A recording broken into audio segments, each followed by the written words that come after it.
Welcome to the channel and to Chapter 7 in the finale of the Robyn Carter series. Today, Chapter 7 starts late Monday night.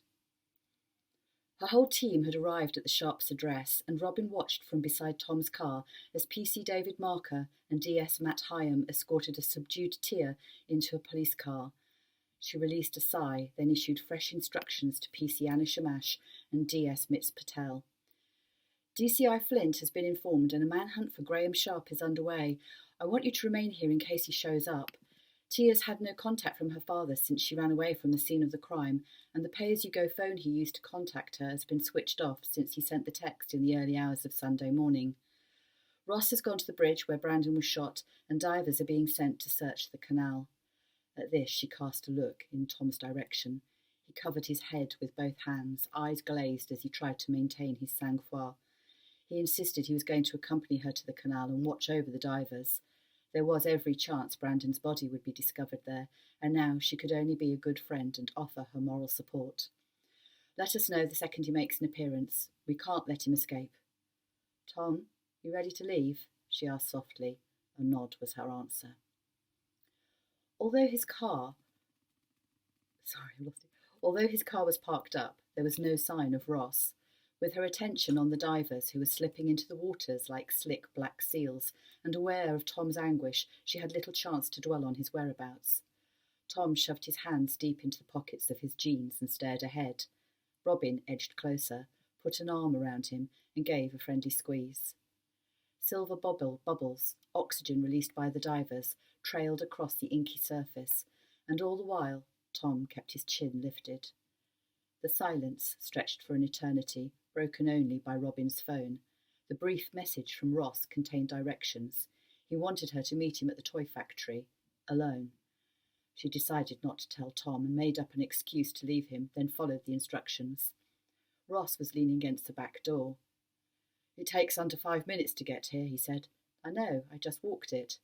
There are no cameras along this route either, unless you count the one on the corner of the logistics warehouse, but I dodged that by hugging the wall. What's your point, Ross? You didn't see them then? What? Blood droplets. There were some on the bridge, presumably where Brandon was shot, and along the road. They stop here. He shone his maglite onto a rusty stain by the back door. I think Graham brought Brandon back here. Robyn's breath caught in her chest. Why? I can't answer that. The man was in shock. He just accidentally shot a police officer's son. He was in big trouble. Why not call an ambulance and get the boy taken to hospital? Like I said, he was in shock, not thinking logically. I don't have all the answers, Robyn. I followed the clues and they led here. Brandon wasn't killed. Maybe he wasn't even badly injured at all, so Graham decided to keep him hidden as planned. Whatever the reason, he waited until this place had emptied and brought him back here. It's a heck of a distance to carry somebody. Who says he was carried? Brandon might have been able to walk.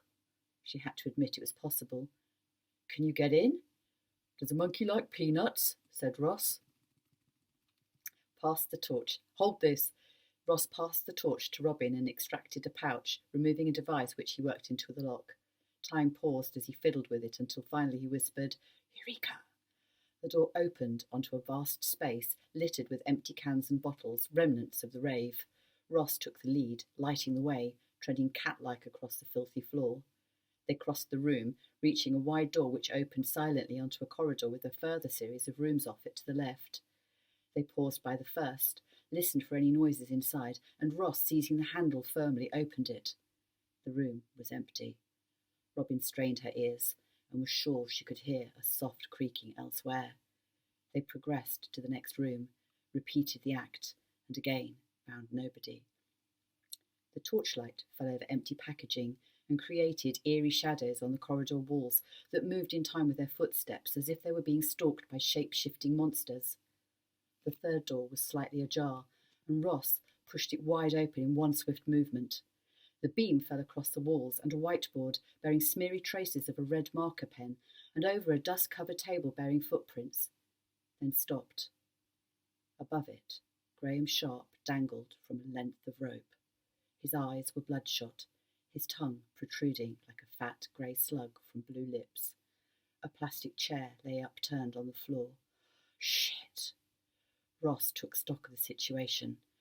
It looks like he placed the chair on the table, climbed on it, looped the rope around the metal beam, and then kicked the chair away. Couldn't face the music. His eyebrows drew together. Oh, crap. This might mean the boy wasn't in as good a state as I assumed. Brandon! Ross fled from the room and began jogging up the corridor, booting doors open, yelling the boy's name. Robyn was on his heels, ignoring the screaming pain in her hips and back, the cold fear that clenched her heart driving her onwards. He might not be here, she said, peering into the gloom of another abandoned office. The light shone onto spots of blood in a circular pattern outside the final door. He is here! Ross inhaled deeply and kicked at the door, which flew wide open. The room was rank, the strong scent of urine and something else. Fear, thought Robyn. Her eyes, now accustomed to the poor light, made out a heaped pile of rags, material once used to fabricate soft toys. Brandon was curled up among the dusty folds, his eyes closed, mouth agape. Robyn rushed towards him, searched for a pulse, aware her own heart was thudding loud enough to drown out any sign of one. She pressed trembling fingers lightly against his neck, and after another attempt, detected a faint beat. Ross was on the phone in a flash, barking instructions and stressing the urgency of the situation. Robyn dropped to her knees and stroked his matted hair, calling his name. Brandon, you're safe now. We're going to get you to hospital. Ross, meanwhile, rang Tom, gave him the news, and pocketed the phone. You're the best, said Robyn. Yeah, I know. Maybe you could tell Jeanette that sometime, he replied with a lopsided grin. No, seriously.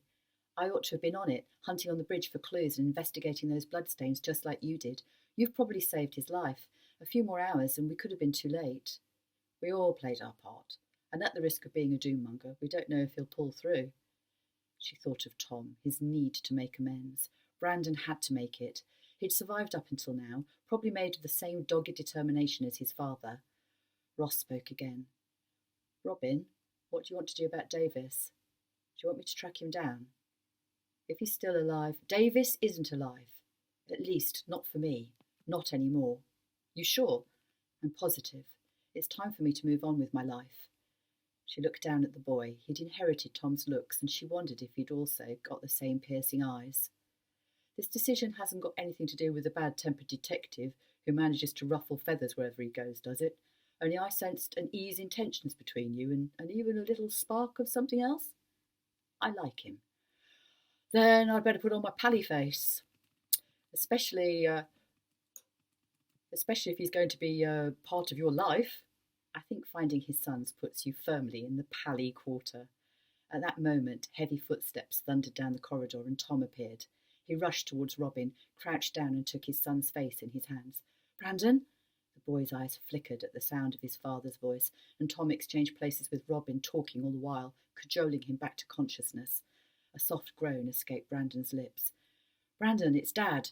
I'm here. Don't give up on me. Can you hear? The paramedics are on their way. We're going to fix you.